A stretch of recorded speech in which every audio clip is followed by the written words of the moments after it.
আর এবার যে খবরের দিকে নজর রাখবো, শিক্ষামন্ত্রী ব্রাত্য বসুর বাড়ির সামনে চাকরিহারারা এবং পুলিশের ব্যারিকেড দেওয়া হয়, পুলিশি বাধা দেওয়া হয়, এমনটাই জানা যাচ্ছে। রাজ্যের শিক্ষামন্ত্রী ব্রাত্য বসুর সাথে দেখা করতে চেয়ে তার বাড়ির সামনে চাকরিহারারা তার বাড়িতে প্রবেশের আগেই পুলিশের ব্যারিকেড।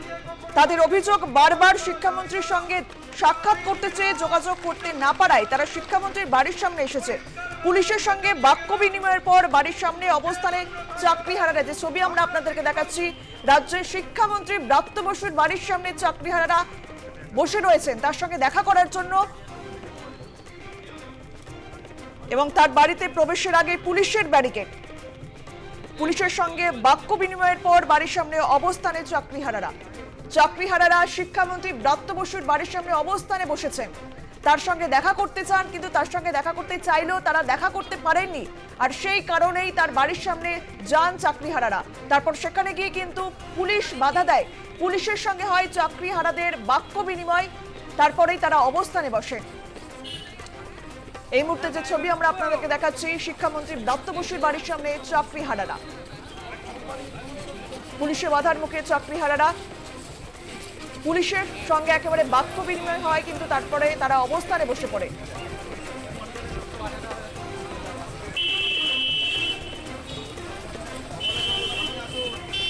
ইতিমধ্যেই চাকরিহারারা শিক্ষামন্ত্রী ব্রাত্য বসুর বাড়ির সামনে।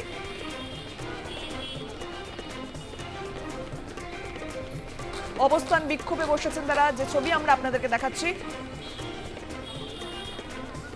এর আগেও আমরা দেখেছিলাম তারা মিছিল করেছিলেন বিভিন্ন জায়গায়, এবং যখন সুপ্রিম কোর্ট থেকে রায় দিয়েছিল যে তাদের 2016 সালের যে পুরো প্যানেল বাতিল করা হয়েছে, তারপর থেকেই তারা কিন্তু আন্দোলন এবং বিক্ষোভে নামেন বিভিন্ন জায়গায় রাজ্যে। আর আজ ইতিমধ্যেই তারা রয়েছেন শিক্ষামন্ত্রী ব্রাত্য বসুর বাড়ির সামনে। এই বিষয়ে আমরা কথা বলবো, টেলিফোনে রয়েছে আমাদের সঙ্গে আমাদের প্রতিনিধি বিশ্বজিৎ পাল। বিশ্বজিৎ, এই মুহূর্তে যে ছবি আমরা দেখতে পাচ্ছি, শিক্ষামন্ত্রী ব্রাত্য বসুর বাড়ির সামনে চাকরিহারারা, কি জানতে পারছে বিষয়? চাকরিহারারা কিন্তু এসএসসি ভবনের সামনে বেশ কয়েকদিন ধরে বিক্ষোভ করছিল, এবং তারা বুঝতে পারছে না যে তাদের চাকরি যাবে কি যাবে না। এবং সুপ্রিম কোর্ট থেকে যে রায় বেরিয়েছে এবং সেই প্যানেল বাতিল হয়েছে, সেই প্যানেল বাতিলের পরেও তারা বুঝে গিয়েছে যে তাদের চাকরি থাকবে না, এবং তারা দফায় দফায় শিক্ষামন্ত্রীর সঙ্গে যোগাযোগ করার চেষ্টা করেছেন, কিন্তু কোনোভাবেই তারা শিক্ষামন্ত্রীর সঙ্গে যোগাযোগ করতে না। এবং সেই কারণেই কিন্তু আজকে তারা শিক্ষামন্ত্রীর বাড়ির সামনে যোগাযোগ বিচ্ছিন্ন হয়ে গেছে। আপনাদেরকে আরো একবার জানিয়ে রাখি, শিক্ষামন্ত্রী ব্রাত্য বসুর বাড়ির সামনে চাকরিহারারা, এর আগে আমরা দেখেছিলাম এসএসসি ভবনের সামনে তারা অবস্থান বিক্ষোভে বসেছিলেন এবং বিভিন্ন জায়গায় রাজ্যে তারা আন্দোলনে নেমেছিল। আর এই মুহূর্তে শিক্ষামন্ত্রীর সঙ্গে কথা বলার জন্য তারা শিক্ষামন্ত্রী ব্রাত্য বসুর বাড়ির সামনে পৌঁছে গিয়েছে, এবং সেখানে গিয়ে পুলিশের সঙ্গে বাক্য বিনিময় হয়, তারপরে কিন্তু তারা অবস্থান বিক্ষোভে বসেছেন এবং পুলিশের ব্যারিকেড দেওয়া হয়।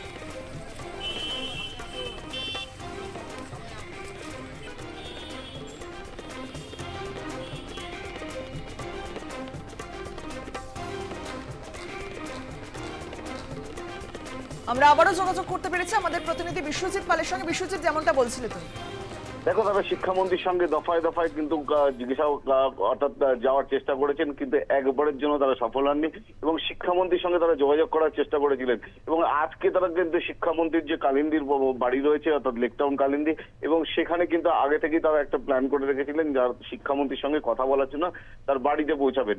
এবং পুলিশের কাছেও কিন্তু আগে থেকে ইনফরমেশন ছিল, এবং পুলিশ সেই ক্ষেত্রে কিন্তু ব্যারিকেড করে তাদের অর্থাৎ শিক্ষামন্ত্রীর বাড়ির সামনে আটকে রেখেছিলেন, এবং সেই ব্যারিকেডের সামনে কিন্তু তাদেরকে আটকে দেওয়া হয়।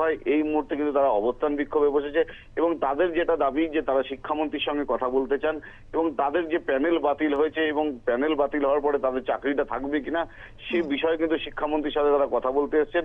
এবং এখনো পর্যন্ত শিক্ষামন্ত্রীর সঙ্গে তারা কথা বলতে পারেননি, তারা বাড়ির সামনে বসে কিন্তু বিক্ষোভ দেখাচ্ছেন, এবং ঘটনাস্থলে কিন্তু লেকটাউন থানার বিশাল পুলিশ বাহিনী রয়েছে, এবং তারা কিন্তু ঘিরে রেখেছেন তাদেরকে, এবং শিক্ষামন্ত্রীর বাড়ির ভেতরে যাতে তারা প্রবেশ না করতে পারেন সেই বিষয়েও কিন্তু তারা দেখভাল করছেন। এবং তাদের যেটা দাবি, শিক্ষামন্ত্রীর সঙ্গে তারা কথা বলবেন এবং কথা বলে জানার চেষ্টা করবেন যে তাদের যে প্ল্যানগুলো, যেটা রাজ্যের মুখ্যমন্ত্রী বারবার করে বলেছিলেন, ABCD যে প্ল্যানগুলো বলা হয়েছিল, এবং তাতে কি তাদের চাকরি থাকবে।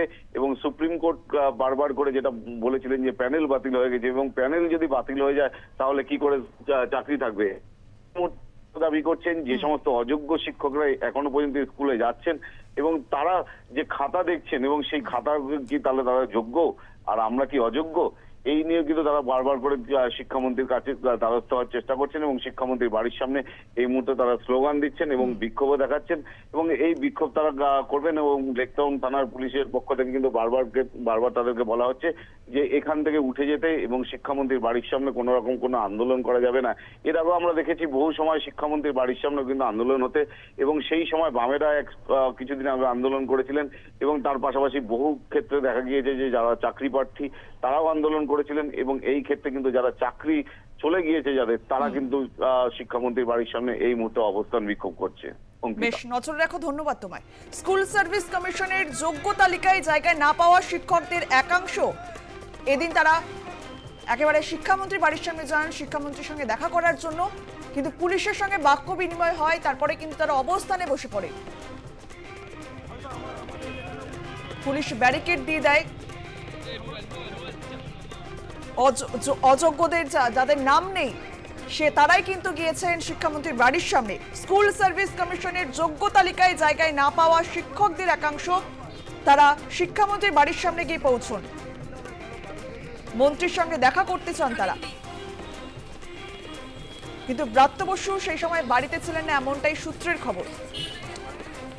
পরে মন্ত্রীর বাড়ির সামনে ধর্নায় বসেন বিক্ষুব্ধ চাকরিহারারা, যাদের নাম যোগ্যদের তালিকায় নেই তারাই কিন্তু গিয়েছেন আজ শিক্ষামন্ত্রী ব্রাত্য বসুর বাড়ির সামনে। সেখানে গিয়ে তারা বিক্ষোভে বসেন। যোগ্য স্কুল শিক্ষকদের যে তালিকা এসএসসি তৈরি করেছে সেই তালিকায় তাদের নাম নেই। ওএমআর সংক্রান্ত সমস্যার কারণে একাংশের শিক্ষকেরা যোগ্যদের তালিকায় জায়গা পাননি। সেক্ষেত্রে তাদের প্রশ্ন, ওএমআর এ কারচুপির বিষয়টি এখনো প্রমাণিত না হওয়া সত্ত্বেও এসএসসি কি করে তাদের অযোগ্য বলে দাগিয়ে দেয়, এমনটাই তাদের প্রশ্ন।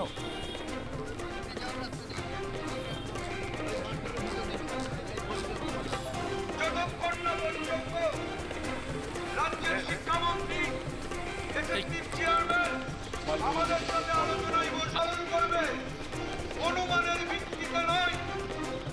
অনুমান দিয়ে কখনো কাউকে দোষী প্রমাণ করা যায় না। যারা আইন বিরুদ্ধ, যা সংবিধান বিরোধী, পরিষ্কারভাবে আজকে জানিয়ে গেলাম। এর অন্যথায় হলে আমরা শিক্ষক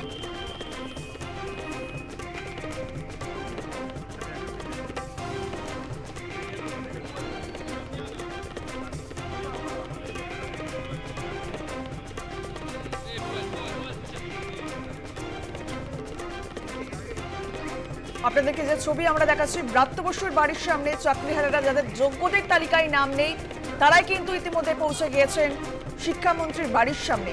সেখানে গিয়ে তারা অবস্থানে বসেন।